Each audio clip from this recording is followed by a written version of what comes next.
Hi friends, मैं राजेश आप सभी को आपके अपने YouTube channel unique math with Rajesh sir में स्वागत करता हूं।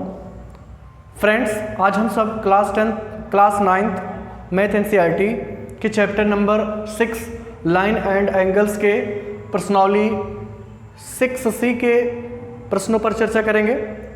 तो 6C के प्रश्नावली को सॉल्व करने से पहले हम उनसे रिलेटेड कुछ परिमेयों को पढ़ लेते हैं। हालांकि ये प्रूव करना चाहिए था ये परिमेय को। क्या आपको ये आता है? आप एक बार स्वयं से देखिए, क्या आपको ये परिमेय आ जाएगी सिद्ध करना? अगर आपसे किसी ने कह दिया कि सिद्ध कीजिए कि त्रिभुज के सभी अंतःकोणों का योग 180 अंश होता है, ठीक है। इस प्रश्नावली में क्या आपको यूज करना है? दो परिमेय का यूज करना है। एक तो कि किसी त्रिभुज के सभी अंतःकोणों का योग जो होता है वो कितना होता है? 180 होता है। भाई त्रिभुज में कितने टोटल अंतःकोण होते हैं? 3 अंतःकोण होते हैं और उन सभी अंतःकोणों का योग कितना होता है? 180 होता है। तो आपको अगर कभी मिल जाए कि सिद्ध कीजिए कि क्या सभी त्रिभुजों के सभी अंतःकोणों का योग जो होता है वो 180 अंश होता है, तो क्या आप ये प्रूव कर पाएंगे? ठीक है, आप ट्राई करिएगा। अगर आप कहेंगे कमेंट बॉक्स में लिखेंगे तो मैं उसको प्रूव कर दूंगा, ठीक है। तो ये पहला थ्योरम ये था कि सिद्ध की किसी त्रिभुज की सभी अंतःकोणों का जो योग होता है वो 180 अंश होता है। ये डियर आप ध्यान रखिए, आप जानते भी होंगे, ठीक है। अच्छा, दूसरा परिमेय है, यदि एक त्रिभुज की एक भुजा को बढ़ाई जाए तो इस प्रकार बना बहिष्कोण अपने सन्मुख अंतःकोणों के बराबर होता है। फॉर एग्जाम्पल, जैसे आपको ये कोई त्रिभुज दे दिया जाए, ठीक है। ये त्रिभुज है, इस त्रिभुज के तीनों अंतःकोणों का योग पहली बात तो कितना होगा? 180 अंश होगा। अभी आपने परिमेय नंबर 1 पढ़ा कि त्रिभुज के तीनों अंतःकोणों का योग कितना होता है? 180 अंश होता है। और दूसरा परिमेय कहता है कि अगर इस त्रिभुज की कोई एक भुजा को बढ़ाया जाए, एक त्रिभुज की कोई एक भुजा को बढ़ाया जाए तो इस प्रकार जो अंतः बाह्य कोण बनता है, बाह्य कोण मतलब बाहर कोण, ये जो बाह्य कोण बना है ये किसके बराबर होगा? ये अपने सम्मुख अंतःकोणों के बराबर है। यानी ये अपने पड़ोसी वाले को छोड़कर बाकी जो एंगल दो बचते हैं उन दोनों के योग के बराबर होता है। ये परिमेय नंबर 2 है।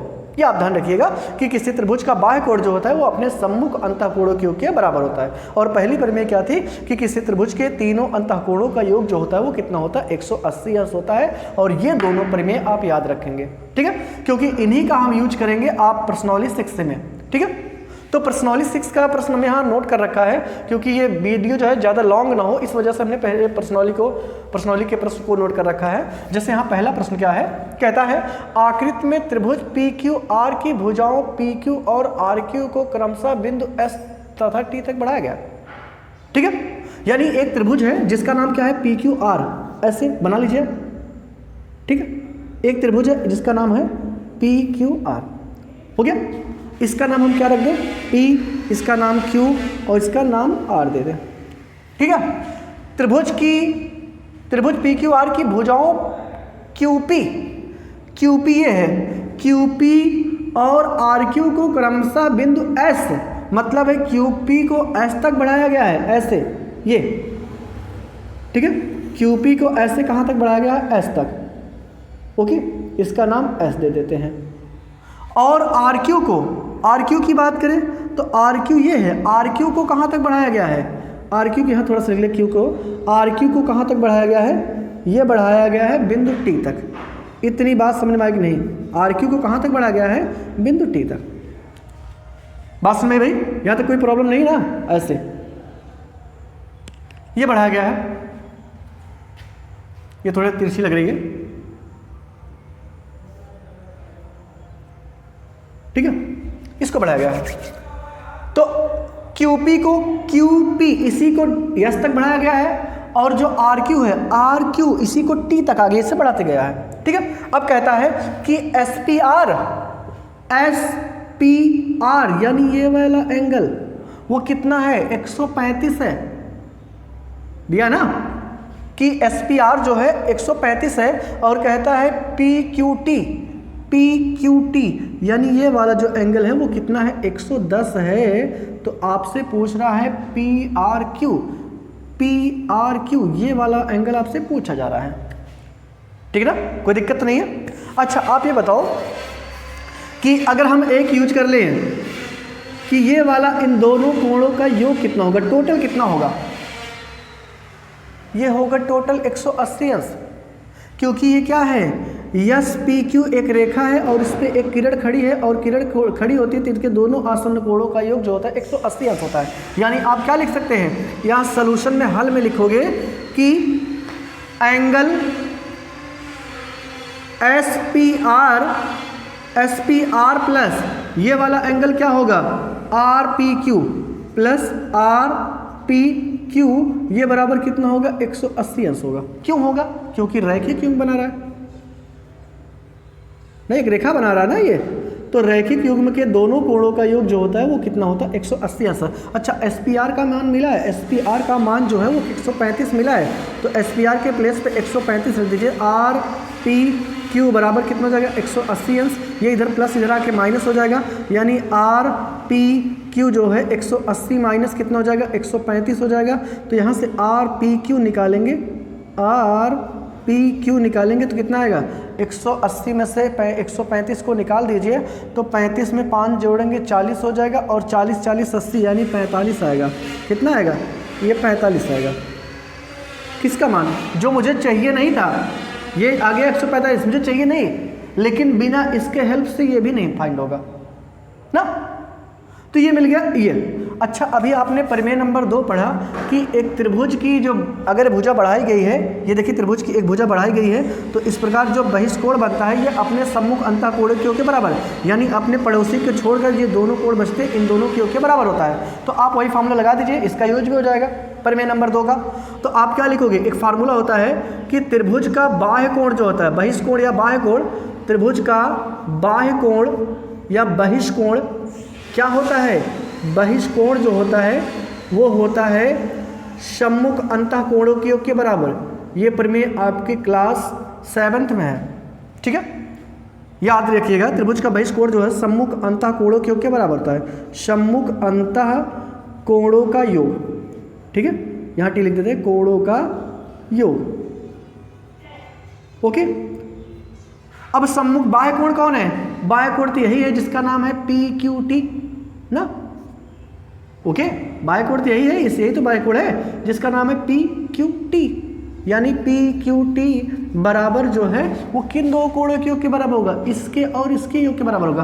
तो इस कोण का नाम क्या होगा, क्यू पी आर, इस कोण का नाम हो जाएगा। इसको हम क्या रखेंगे, क्यू पी आर, और धन इस कोण के ना, इस कोण का नाम होगा पी आर क्यू, धन क्या होगा, कोण पी आर क्यू, ठीक है। अब ये बताइए इसका नाम कितना है, 110 है, इसका मान 110 है, और क्यू पी आर का मान अभी आपने निकाल रखा है, क्यू पी आर कहो चाहे आर पी क्यू कहो कोई दिक्कत नहीं है, वो कितना होगा, 145 होगा। धन कितना, पी आर क्यू, ये इधर प्लस इधर आके माइनस हो जाएगा, यानी 110 माइनस 45 बराबर कितना हो जाएगा, एंगल पी आर क्यू, ठीक है। और 110 में से अगर आप 45 को निकाल देंगे तो कितना बचेगा स्टूडेंट, वो बचेगा 65, यानी 45 में 5 जोड़ेंगे तो 50 हो जाएगा, 50 में 60 जोड़ेंगे 110 यानी 65 हो जाएगा। तो 65 बराबर क्या आ जाएगा, एंगल पी आर क्यू, ठीक है। और यही आपको ज्ञात भी करना था, चाहे पी आर क्यू कहें और चाहे क्यू आर पी कहें, बात एक हुआ, तो मुझे ये ज्ञात करना था और ये हो गया। समझ में आया, आशा करता हूँ आपको समझ में होगा स्टूडेंट, ठीक है।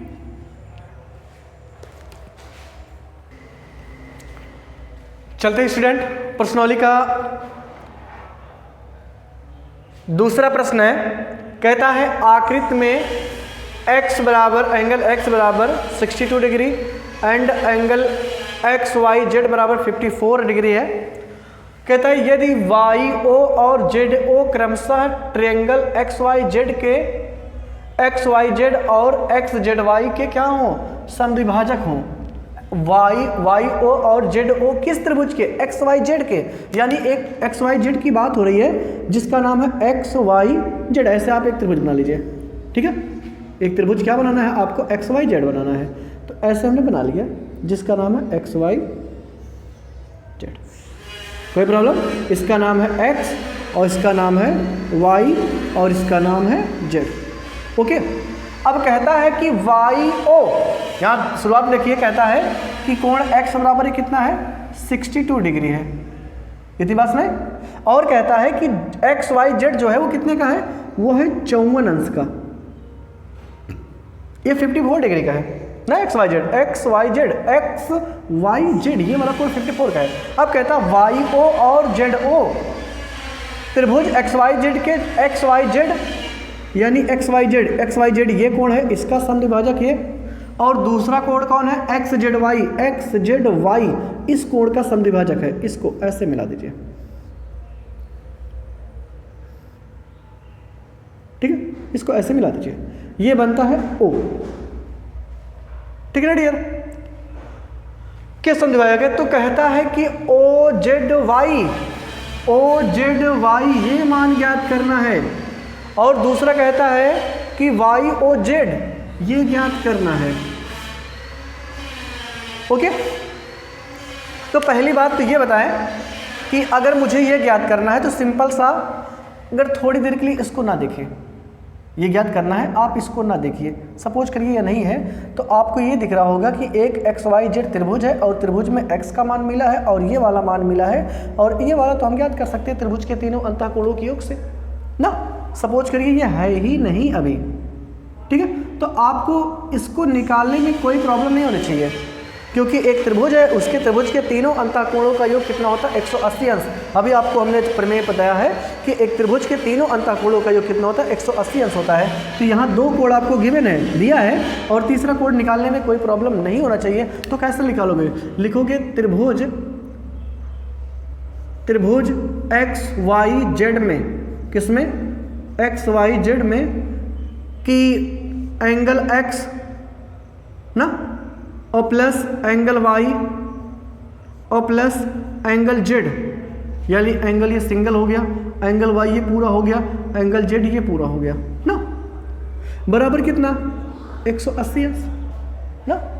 बोलिए, तो एंगल एक्स का मान कितना है, 62 है। एंगल वाई पे कितना लिखा है, वाई पे कितना लिखा था, 54 लिखा था, तो आप यहाँ 54 लिख सकते हैं, बराबर क्या होगा, प्लस कितना होगा, एंगल जेड बराबर 180। अब इधर इसको जोड़ लीजिए, 4 2 6 6 5 11, एंगल जेड बराबर कितना, 180 अंश। नहीं सुना, 62 और 54 को जोड़ेंगे कितना हो जाएगा, 116 हो जाएगा। इधर ये प्लस जरा के माइनस, यानी एंगल जेड बराबर कितना हो जाएगा, 180 माइनस 116। अब इसको घटा लीजिए, तो जेड में 180 में से 16 घटाएंगे कितना हो जाएगा, 16 4 20 और 20 60 80, यानी 64 अंश आएगा। कितना आएगा, ये आ गया 64 अंश। कितना आ गया स्टूडेंट, ये पूरा हो गया 64 अंश ना। ये पूरा कितना था, 54 अंश, ये पूरा कितना था, 54 अंश था, ये हो गया 64 अंश। क्लियर, यहाँ तक कोई प्रॉब्लम नहीं है ना, फिलहाल अभी में कोई मिला नहीं है। तो यहाँ से अब क्या करेंगे, अच्छा अब यहाँ से एक लिख रहा था कि ये, अब इसको बना देते हैं, इसको बना देंगे तो ऐसे कुछ बनेगा, इसका नाम ओ हो जाएगा।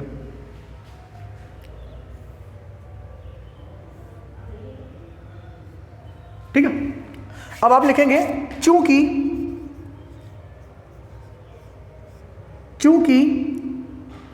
वाई ओ या ओ वाई ओ कोण एक्स वाई जेड का क्या है, समद्विभाजक है, का क्या है, समद्विभाजक है, अतः क्या हो जाएगा, ये वाला जो कोण है, ये दोनों कोण आपस में बराबर होंगे, यानी क्या हो जाएगा, कोण एक्स वाई ओ बराबर कितना होगा, कोण ओ वाई जेड, ये दोनों कोण बराबर होंगे, यानी ये वाला कोण जो है इस कोण के बराबर होगा। क्यों, क्योंकि साफ साफ कह रहा है कि वाई ओ जो है इस कोण का समद्विभाजक है, मतलब दो बराबर भागों में बांटता है। तो अगर बराबर तो ये वाला कोण इसके बराबर हो जाएगा, या अथवा आप ये भी कह सकते हैं कि ये जो कोण है ये पूरे का हाफ होगा, अथवा कोण ओ वाई जेड बराबर क्या होगा, पूरे कोण का हाफ होगा। पूरा कोण क्या है, कोण वाई है? तो यहाँ से क्या होगा, हाफ होगा किसका, half angle X Y Z, ये पूरे का हाफ होगा। और ये कितना इसका मान दिया था, आपको दे रखा था 54 अंश, तो ये 54 हो गया 27, यानी आएगा 27 आएगा ओ वाई जेड, इतने का मिल गया 27, पूरा था 54, ये मिल गया 27। इतनी बात समझ में आई सबके। अच्छा, फिर क्या करेंगे, आप लिखेंगे पुनः चूंकि क्या है, ZO या ZO जो है वो किसका संयोजक है, एंगल XZY का समद्विभाजक है, समद्विभाजक है कि नहीं है, समद्विभाजक है।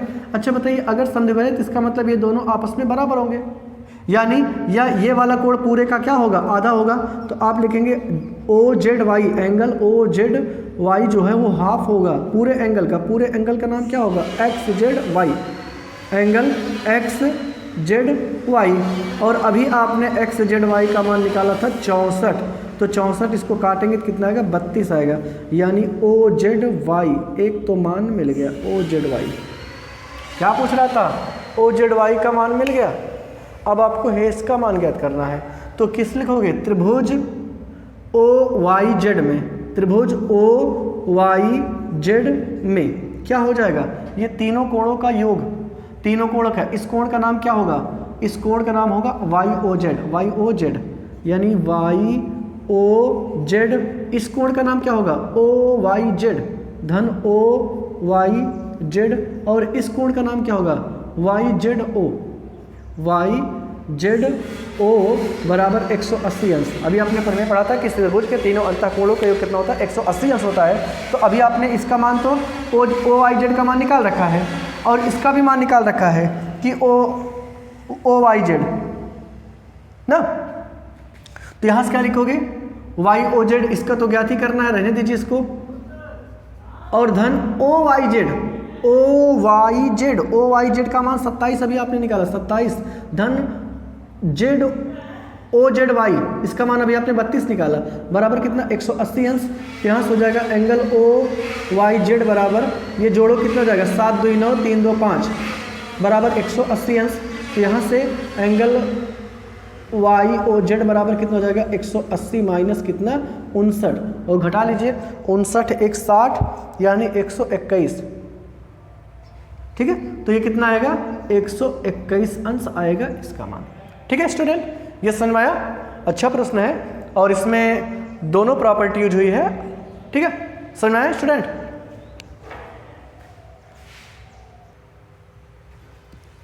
चलते डियर, प्रश्नोली का तीसरा प्रश्न है, कहता है कि यदि AB पैरेलल टू DE, मतलब ये जो रेखा है इसके पैरेलल है ना, और BAC ये वाला एंगल जो 35 अंश है, और कह रहा है CDE जो है वो 53 है, तो क्या ज्ञात करना है, DCE ये वाला एंगल आपको फाइंड करना है। सिंपल सा, बहुत प्रश्न सिंपल है, ठीक है। क्या करोगे गाइज, आपको क्या करना है, सबसे पहले आप सॉल्यूशन में लिखेंगे कि आपको तो पहले दे रखा है AB पैरेलल टू DE को कौन सी तिर्यक रेखा प्रक्षेप कर रही है, को तिर्यक रेखा कौन, तिर्यक रेखा जिसका नाम क्या है, जिसका नाम है AE प्रतिच्छेद करती है। क्या करती है, AE प्रतिच्छेद करती है। अब बताइए, अगर AB पैरेलल टू DE को तिर्यक रेखा AE पर छेद करती है, तो इसका मतलब इसके एकांतर कोण कैसे होंगे, बराबर होंगे, समझ रहे ना। तो इसके एकांतर कोण कैसे होंगे, बराबर होंगे। तो आप क्या लिखोगे, अतः एंगल BAC जो है वो किसके बराबर होगा, इस एंगल का नाम होगा CED, एंगल CED के बराबर होगा। अब BAC का मान आपको दे रखा है, ये क्यों होगा, क्यों बराबर होगा, एकांतर कोण की वजह से। क्या होगा, एकांतर कोण, ठीक है। अब BAC का मान कितना है, 35 है, तो यहाँ 35 रख दीजिए, बराबर कितना हो जाएगा, CED। तो एक का मान तो निकल गया, हालांकि इसे मुझे चाहिए नहीं था, ये मुझे जरूरी नहीं था, लेकिन बिना इसके ये ज्ञात भी नहीं होगा। अब जब E वाला मिल गया है तो हम क्या करेंगे, इस CDE में क्या करेंगे, लगा देंगे प्रमेय कि त्रिभुज के तीनों अंतःकोणों का योग कितना होता है, 180 अंश होता है। तो अब आप लिखोगे त्रिभुज किसमें, CDE में, त्रिभुज किसमें, CDE में, ओके। क्या हो जाएगा, त्रिभुज के तीनों कोणों का योग कितना होता है, 180 अंश होता है। यानी यही वाले कोण का नाम क्या हो जाएगा, डी सी ई, डी सी ई ना भाई, डी सी ई। अब यही वाले कोण का क्या नाम हो जाएगा, C D E, C D E. और यही वाले कोण का नाम क्या हो जाएगा, डी ई सी। हो जाए कि नहीं, बताओ आप। डी ई सी बराबर कितना होगा, 180 अंश होगा। क्यों, क्योंकि त्रिभुज के तीनों अंतः कोणों का योग कितना होता है, 180 अंश होता है। अच्छा, मुझे ये तो फाइंड करना है डी सी, ये तो इसमें कोई दिक्कत नहीं, इसको नोट डाउन कर लीजिए। ओके, इसमें आपको कोनो छेड़खानी नहीं करना है, ठीक है। अब आपको दिया है C D E, C D E का मान 53 दे रखा है, और अभी आपने है डी ई सी का मान निकाला, डी ई सी का मान निकाला है 35, तो इसको 35 रख दीजिए, बराबर कितना, 180। तो ये डी सी ई का मान निकालेंगे तो ये जुड़ जाएगा, 5 3 8, 5 3 8, 88 अंश आएगा, बराबर कितना, 180 अंश। इतना बात समझ में आया कि नहीं। तो यहाँ से एंगल डी सी ई बराबर 180 माइनस 88 ना। तो अगर 180 में से 88 आप घटा लोगे तो कितना आ जाएगा, 10 में से 8 गया 2, यहाँ बचा 17, 17 में से 8 गया 9, यानी हो जाएगा 92, क्या डी सी ई बराबर कितना हो जाएगा, 92 अंश हो जाएगा। समझ में आया कि नहीं आया, सुना ना। 180 में से आप 80 को घटा लीजिए तो आएगा 92 एंगल। ओके, सुना। तो अगर आप फ्रेंड्स वीडियो पे नए हैं तो वीडियो को सब्सक्राइब जरूर करें और शेयर करें, ठीक है। और बताएं कि ये वीडियो आपको कैसा लगा, ठीक है ना। Thanks friend.